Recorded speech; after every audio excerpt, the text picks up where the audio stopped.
بسم الله الرحمن الرحیم. شروع په نامه د رب ذوالجلال چې مهربان او بخښونکی ذات دی. نن موږ د ونډوز لومړنی لیکچر دی. غواړو چې دغه ونډو په یو څو لیکچرو کې را ختمه کړو. ما خو نه غوښتل چې تاسو ته زه ونډوز ووایم، خو په دې خاطر مې ونډوز شروع کړه چې د څو هلکانو میسج ماته کړی و چې یاره سرجي ته ونډوز څه ناڅه موږ ته وښایه، چې څه ناڅه موږ بلد شو ته موږ ته به نور وښایه، نو موږ په هغې باندې بیا څه کیږو پوهیږو. نو ونډوز زموږ مهمه ده، نو په دې کې به هغه شیان زده کړو چې زموږ ریل لایف کې په کار راځي. صحیح ده. او دې کې به زه څو بیسیک خبرې وکړم. په ونډوز کې که زه وغواړم دې کې زه د 500 نه زیاتې ویډیوګانې جوړولی شم، خو دا هیڅ په در نه خوري. په ونډوز کې تاسو هغه شیان زده کوئ کوم شیان چې تاسو ته مهم دي. صحیح ده. لکه فرض مثال یو دا خبرې زده کوم چې ونډوز کې کوم شیان شامل دي چې بیا تاسو ته ښیم. صحیح ده. چې یو پکې ټایپینګ دی او سلش سره چې دی ټریکس دي. ټریکس دغه دوه شیان به تاسو ته په ونډوز کې په دې باندې زما زیات فوکس وي. اول په دې باندې زما فوکس وي چې فرض مثال آیکن څه ته وښیم چې د آیکن څه دپاره استعمالیږي، د هغه څه دپاره استعمالیږي، معنا کوم کارونه چې موږ پریکټیکل وکړو. صحیح ده. خو دې نه علاوه یو څو دانې خبرې دا دي چې فرض مثال تاسو نه څوک پوښتنه وکړي چې مثال what is computer. فرض مثال دغه پوښتنه نه څوک وکړي چې یاره what is computer، کمپیوټر څه شی دی. صحیح ده. نو تاسو ورته څنګه جواب ورکوئ what is computer. تا نه څوک پوښتنه وکړي چې کمپیوټر څه شی دی، لکه یې ورته لنډ ویلی شي چې computer is a electronic machine.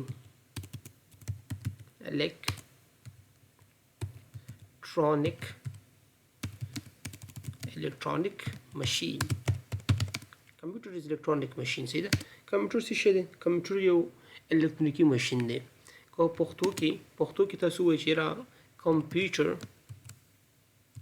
کمپیوټر څه شی دی، که دغه پوښتنه تاسو نه وکړي چې کمپیوټر څه شی دی، نو کمپیوټر یو برېښنایي آله ده. کمپیوټر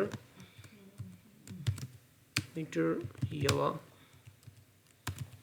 برېښنایي آله ده. کمپیوټر څه شی دی؟ یو برېښنایي آله ده. کمپیوټر یو برېښنایي آله ده چې ډېر کارونه په لږ وخت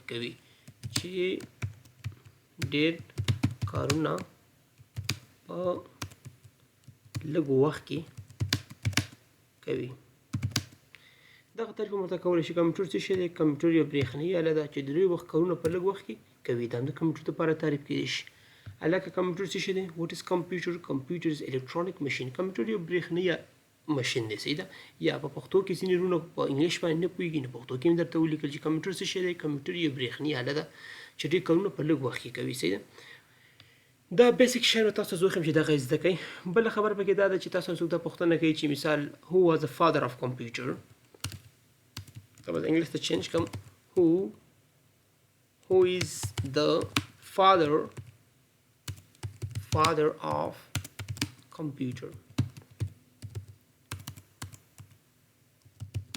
who is the father of computer معنا د کمپیوټر پلار څوک و. دا چې یو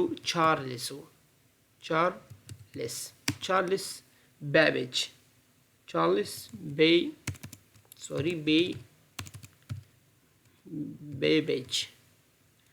بیبیج دی که نه بیبیج. چارلس بیبیج چې دا د کمپیوټر پلار و او د کمپیوټر په 1942 کال کې اختراع کړی و. خو دا لومړنی کمپیوټر و او دغه کمپیوټر چې دی دی به داسې کار کوه. دغه کمپیوټر چې لومړي ځل لپاره جوړ شو نو دا داسې و چې دا کالکولیټر و.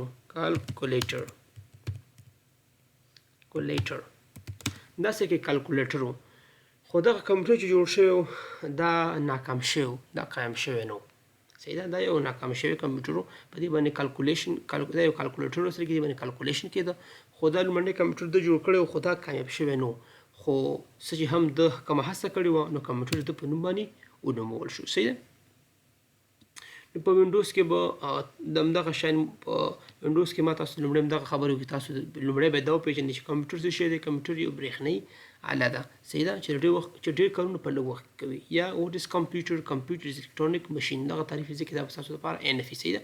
بل دا چې هو از د فادر اف کمپیوټر د کمپیوټر پلار څوک دی چارلز بیبیج چې په 1942 کال کې کمپیوټر د کشف کړی دی او دا لومړنی کمپیوټر بل دا وینډوز کومې وینډوګانې موږ لرو صحیح ده دلته راځم په وینډوز کې یو خبرې کوم فرض مثال موږ سره کومې وینډوز دي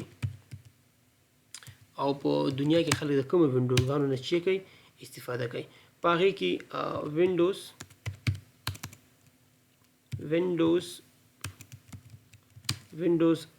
8 هم ده صحیح ده وینډوز 8.1 هم ده 8.1 هم ده صحیح ده وینډوز 8.2 دا 8.2 شته همدارنګه وینډوز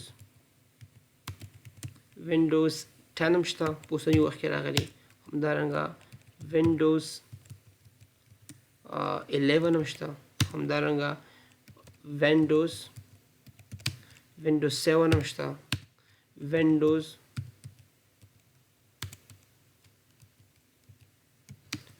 6 هم شته چې موږ ورته پوښه ایکس پی ویله نو مختلفې وینډوګانې راغلي دي خلک په مختلفو وینډوګانو کې کار کوي په هر وینډو کې ته کار کولی شي دا د وینډوګانو هغه ټایپ دي چې خلک استعمالوي په دنیا کې په مختلفو ملکونو کې دغه استعمالوي لکه فرض مثال دا ما سره اوس یو وینډوز ده ما کومه وینډو کړې ده ما وینډو 10 کړې ده صحیح ده ما سره کومه وینډو ده وینډو 10 زه به تاسو ته وښیم چې ما وینډو 10 کړې زه راځم دې سپیسي ته کو تاسو غواړئ چې په کمپیوټر کې وینډو معلومه کړئ چېرې دې سړي کومه وینډو کړې ده یو خو د شیپ نه پته لګېږي دا شیپ وګورئ پته درته لګېږي او که دې نه تاسو ته معلومه نه شي دلته راشه کمپیوټر ته ویل کېږي پیسي معنی دا د مای کمپیوټر دی دلته به راشي دلته به راشي دې باندې به سنګل کلیک کړي صحیح ده رایټ کلیک به کړي او لاندې به راشي پراپرټیز ته به راشي دې باندې چې کله ته کلیک کړي نو تا ته به واضح لیکلي چې دا کومه وینډوز ده صحیح ده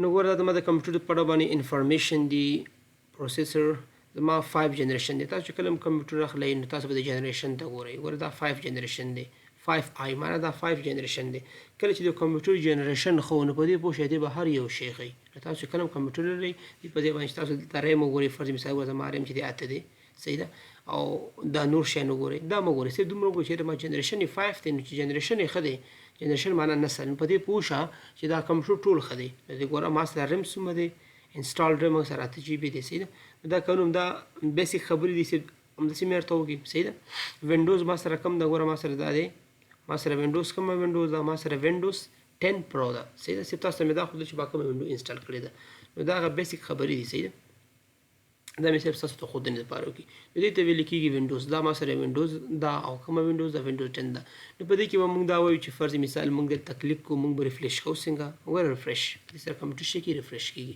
فرض مثال دا آیکن څه دپاره استعمالیږي دغه آیکن یې څه دپاره استعمالیږي دغه آیکن یې څه دپاره استعمالیږي دا ټول آیکن یې د کومو شیانو دپاره استعمالیږي دا به موږ په آینده کې وایو او زموږ کوشش دا دی چې زه په دغه ویډیوګانو کې هغه شیان تاسو ته وښیم کوم چې پراکټیکل دي صحیح ده په ډېرو خبرو پسې دې کې ډېرې خبرې کېدای شي ما مخکې تاسو ته یادونه وکړه که زه وغواړم د په وینډو کې تاسو ته یوازې د شپېتو نه د 50 نه زیاتې ویډیوګانې جوړولی شم صحیح ده فرض مثال کو زه رن ته راشم په رن کې زه ووم چې کنټرول دلته یوازې دا وګوره دغه ټول ایټم یې که زه سلیکټ کړم دغه ټول ایټم یې وګوره یوازې دغه ایټم یې چې دا 50 ثانیې دي 50 ثانیې نو په دې 50 کې بیا 50 خبرې نورې دي که زه وغواړم په دې باندې د سلو نه زیاتې ویډیوګانې هم ډکېږي مګر په دې کې موږ هغه شیان وایو کوم چې مهم دي او کوم تاسو ته په در باندې خوري صحیح ده کوم اضافه خبرې زه 100 دانې مو کوم تاسو ته فضول ده بیا تاسو ته هغه شیان وښیم کوم چې تاسو په ډیلی لایف کې تاسو ته مهم دي هغه شیان تاسو ته وښایم صحیح ده بل د وینډوز چې دا ډیره زیاته اسانه ده په وینډوز کې کوم داسې خاص خبره شته دی نو زما هدف دا دی چې په وینډوز کې تاسو ته یوازې صرف هغه شیان وښیم چې کوم تاسو ته مهم دي او د وینډوز ټول درسونه زه باید په 5 ویډیوګانو کې یا 6 ویډیوګانو کې ټول د ویډیوګانې راختمې کوم نن دپاره صرف درس دومره چې تاسو وینډوز وپېژنئ صحیح ده د وینډوز قسمونه وپېژنئ دغه موږ سره وینډوګانې دي او دغه ټولې وینډوګانې چې دا د څه شي دي د مایکروسافټ دی څه دي مایکروسافټ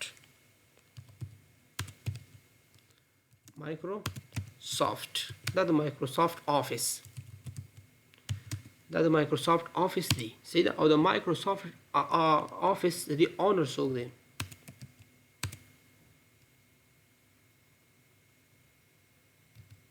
اونر د دې اونر چې دی که نه بیل ګیټس دی د دې د څومره وینډوز چې دي که نه دا وینډوګانې ډېر خلک داسې وایي چېرې کمپیوټر چا جوړ کړی دوی وایي بیل ګیټس نه کمپیوټر بیل ګیټس نه یې جوړ کړی بیل ګیټس چې دا د مایکروسافټ آفیس چې کوم دی د دې مالک دی د دې چې شی دی مایکروسافټ آفیس مالک څوک دی د مایکروسافټ مالک چې شی دی اونر معنا مالک اونر معنا شی مالک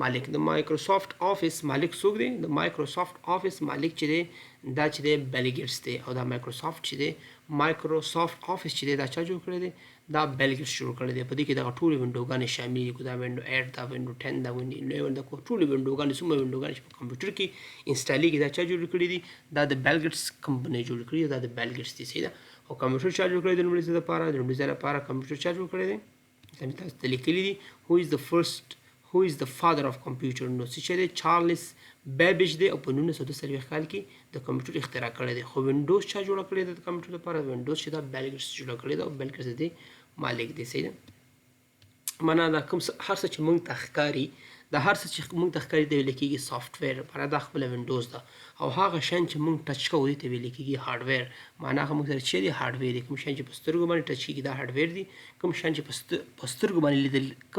په سترګو باندې لیدل کېږي او لمس کېږي نه معنا ټچ کول یې موږ شو دې ته ویل کېږي سافټویر او هغه شیان چې موږ په سترګو هم لیدلی شو او په لمس کولی شو معنا په لاس کې هم نیولی شو دې ته ویل کېږي هارډویر نو بای بای زموږ درس نن تر دومره پورې انشاءالله سبا به زموږ عملي کار شروع کېږي زه به د نورو شیانو بیا تېر شم ډایرکټ به دلته آیکنو سره راشم چې موږ آیکن سره کوم سلیکټ کوو همدارنګه نورې خبرې به ټولې انشاءالله موږ په راتلونکي درس کې ووایو اوکې بای بای